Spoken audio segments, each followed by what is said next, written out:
ओम श्री गणेशाय नमः। आज चतुर्थी व्रत है। आप सभी को खूब खूब शुभकामनाएं। प्रभु आपकी सभी मनोरथ सिद्ध करे, यही प्रार्थना करती हूँ। इस वीडियो में हम सुंदर कथाओं का श्रवण करेंगे। देर न करते हुए शुरू करते हैं।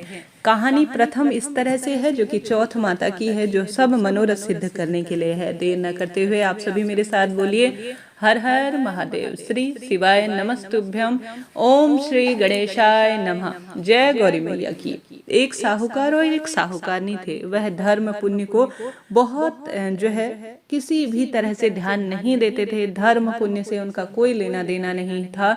बस अपने धन कमाने और जो है सब जो है जोड़ने में लगे थे। बस यही उनका कार्य था। प्रभु भक्ति में बिल्कुल भी वह ध्यान नहीं लगाते थे। इसके कारण उनका कोई भी बच्चा नहीं था। एक दिन साहूकारनी पड़ोसी के घर गई। उस दिन संकट चौथ का व्रत था। वहीं भक्तजनों पड़ोसन जो है संकट चौथ व्रत का पूजन कर रही थी और कहानी भी सुन रही थी।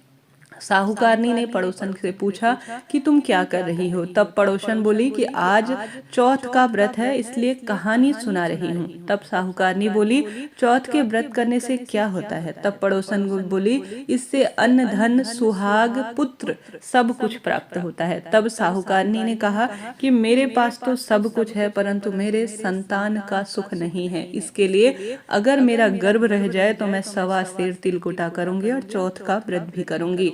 श्री गणेश जी की कृपा से साहूकारनी के गर्भ तो रह गया, तो वह बोली मेरे लड़का हो जाए तो मैं 2.5 सेर तिलकुट करूंगी। भक्तजनों, कुछ दिन बाद उसके लड़का भी हो गया। वह बोली कि चौथ भगवान, अगर मेरे बेटे का जो है विवाह हो जाए तो मैं 5 सेर का जो है तिलकुट करूंगी। कुछ वर्ष बाद उसके बेटे का भी विवाह तय हो गया और बेटा विवाह करने के लिए चला गया। लेकिन साहूकारनी ने तिलकुट नहीं किया। इस कारण से चौथ देव जो है क्रोधित हो उठे और उन्होंने फेरों से उसके बेटे को उठाकर पीपल के पेड़ में बैठा दिया। भक्तजनों सभी वर को खोजने लगे और इधर उधर भटकने लगे, पर वो नहीं मिला। हताश होकर सारे लोग अपने अपने घर की ओर लौट गए।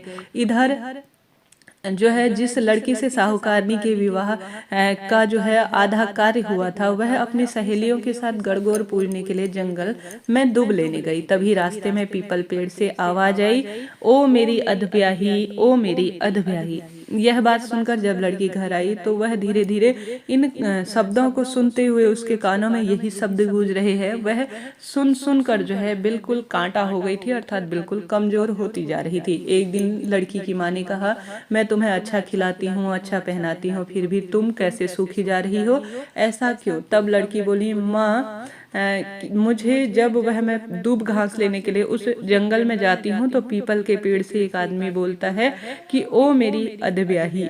उसने मेहंदी लगा रखी है, सेहरा भी बांध रखा है, और उसकी माँ ने पीपल के पास जाकर देखा तो वह तो उसका जमाई ही था। भक्तजनों, जमाई जो है बोली, वह जमाई से बोली कि कहाँ यहाँ क्यों बैठे हो। तब और मेरी बेटी को तुम अदब्याही कर कर कहाँ चल दिए, और अब ऐसा क्यों कर रहे हो। साहूकारनी का बेटा बोला, मेरी माँ ने चौथ का तिलकुटा बोला था लेकिन नहीं किया, इसलिए चौथ माता नाराज होकर यहाँ मुझे बैठा दी है। यह सुनकर वह लड़की की माँ साहूकारनी के घर गई और उसने पूछा कि तुमने संकट चौथ का कुछ बोला है क्या। तब भक्तजनों वह साहूकारनी बोली, तिलकुट बोला था। उसके बाद साहूकारनी बोली, मेरा बेटा घर आ जाए तो 2.5 मन का तिलकुट करूंगी। भक्तजनों, इससे श्री गणेश जी भगवान प्रसन्न हो गए और बेटे को फेरों में लाकर बैठा दिया। बेटे की धूमधाम से विवाह पूर्ण हुआ। जब साहूकारनी के बेटा और बहू घर आए तब साहूकारनी ने 2.5 मन तिलकुट किया और बोली, हे चौथ देव, आपके आशीर्वाद से मेरे बेटा बहू घर आए और साथ ही तिलकुट का मैंने आपका व्रत किया। आपके तिलकुट व्रत और आपके पुण्य प्रताप से ही मेरे घर में आज खुशियां बनी हुई हैं। मैंने पुत्र मांगा तो आपने मुझे पुत्र दिया। मैंने अपने संतान की लंबी उम्र मांगी और साथ ही संतान के विवाह की कामना की, परंतु मैं बावड़ी सी इनको भूल गई। फिर भी आपने मुझे क्षमा प्रार्थी किया और मेरे घर में सभी तरह के आपने खुशियों के भंडार भरे। इस तरह से सभी भक्तजन तब से तिलकुट व्रत करने लगे और संकट चौथ व्रत कर कर सभी समस्याओं का पूर्ण रूप से समाधान धीरे धीरे होने लगा। हे संकट चौथ, जिस तरह साहूकारनी के बेटे बहू को मिलाया, सब खुशियां उसे दी, उसी तरह से कथा कहने वाले और सुनने वाले सभी भक्तजनों के जीवन में खूब सारी खुशियां भरी रहे। बोलो संकट देव की जय, श्री गणेश जी महाराज की जय, चौथ मैया की जय। अब बढ़ते हैं दूसरी कथा की तरफ। एक बार की बात है, गणेश जी बाल रूप में चुटकी भर चावल और एक चम्मच दूध लेकर पृथ्वी लोक पर भ्रमण कर निकले। वे सब यह कहते घूम रहे थे कि कोई मेरी खीर बना दे, कोई मेरी खीर बना दे। सबने उसकी बात पर ध्यान नहीं दिया। तब एक गरीब बुढ़िया उसकी खीर बनाने के लिए तैयार हो गई। इस पर गणेश जी ने घर का सबसे बड़ा बर्तन चूल्हे पर चढ़ाने को कहा। बुढ़िया ने बाल लीला समझते हुए घर का सबसे बड़ा भगोना उस पर चढ़ा दिया। गणेश जी के दिए चावल और दूध भगोने में डाले और भगोना भर गया। इस बीच गणेश जी वहां से चले गए और बोले, अम्मा जब खीर बने तो बुला लेना। पीछे से बुढ़िया के बेटी और बहू एक कटोरी में खीर चुरा कर खा ली और एक कटोरी खीर छुपा कर अपने पास रख ली। और जब खीर तैयार हो गई तो बुढ़िया माई ने आवाज लगाई, आजा रे गणेशा, खीर खा ले। तभी गणेश जी वहां पहुंचे और बोले कि मैंने तो खीर पहले ही खा ली। तब बुढ़िया ने पूछा, कब खाई? तो वह बोली कि जब तेरी बहू ने खाई मेरा पेट भर गया। बुढ़िया ने इस पर माफी मांगी। इसके बाद भक्तजनों, जब बुढ़िया ने बाकी बची हुई खीर का क्या करे ऐसा पूछा तो गणेश जी ने कहा कि उसे पूरे नगर में बंटवा दे और बची हुई खीर को जमीन पर थोड़ा सा गाड़ देना। इस अगले दिन जब बुढ़िया उठी तो उसने देखा कि पूरे राज्य का पेट जो है भरा हुआ है। पूरे नगर का जो है जिसने खीर खाई उसके घर में खुशियां आई हैं। साथ ही जहां पर भी उसने जो खीर हल्की सी गाड़ी थी, थोड़ी सी गाड़ी थी, तो वहां पर जो है झोपड़ी महल में बदल गई और खीर के बर्तन सोने जवाहरातों से भर गए। गणेश जी की कृपा से बुढ़िया और नगर वासियों के घर में धन धान्य और खूब सारी बरकत और खुशियां आने लगी। हे गणेश जी महाराज, जैसे उस बुढ़िया को प्रसन्न किया उसी तरह से सभी भक्तजनों को खूब सारी खुशियां देना। इसके बाद एक और तीसरी कहानी मिलती है। एक नगर में एक कुम्हार रहता था। एक बार उसने अपने बर्तन बनाकर आंव जगाया। तो जो आंव जगाना अर्थात जो कच्चे बर्तन बनते हैं उसका जो स्थान होता है उसे आंव कहा जाता है।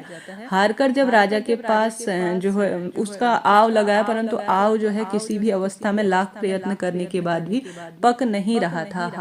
हारकर जब वह राजा के पास प्रार्थना करने लगा कि आंव पक ही नहीं रहा है, तो राजा ने पंडित को बुलाकर पूछा कि पंडित जी क्या बात है, आव जो है क्यों नहीं बन रहा है। तब पंडित जी ने कहा कि बच्चे की बलि दी जाए तो आव पकना आरंभ हो जाएगा। राजा का आदेश हो गया, बलि आरंभ हुई। जिस परिवार की बारी होती अपने बच्चे में से एक बच्चा बलि के लिए भेज देता। इस तरह से कुछ दिनों बाद संकट के दिन एक अर्थात चौथ व्रत के दिन एक बुढ़िया के लड़के की बारी आई। बुढ़िया के जीवन में वही एक सहारा था, लेकिन राजा की आज्ञा के आगे किसी की नहीं चलती थी। दुखी बुढ़िया सोचने लगी कि मेरा तो एक ही बेटा है, वह भी संकट के दिन मुझसे दूर हो जाएगा तो मैं कैसे जीवन जीऊंगी। बुढ़िया ने लड़के को संकट चौथ व्रत की सुपारी और दुख का बीड़ा देकर कहा कि भगवान का नाम लेकर आव में बैठ जाना, संकट माता रक्षा करेंगी। बालक को आव में बैठा दिया गया और बुढ़िया संकट माता के सामने बैठकर पूजा करने लगी। पहले तो आव पकने में कई दिन लग जाते, परंतु इस बार संकट माता की ऐसी कृपा हुई कि आव चुटकी भर में पक गया। सवेरे कुम्हार ने देखा तो हैरान हो गया, आव पक गया। बुढ़िया का बेटा भी सुरक्षित था, जो अन्य बालक उसमें रखे गए थे वह भी पूर्ण रूप से जीवित थे।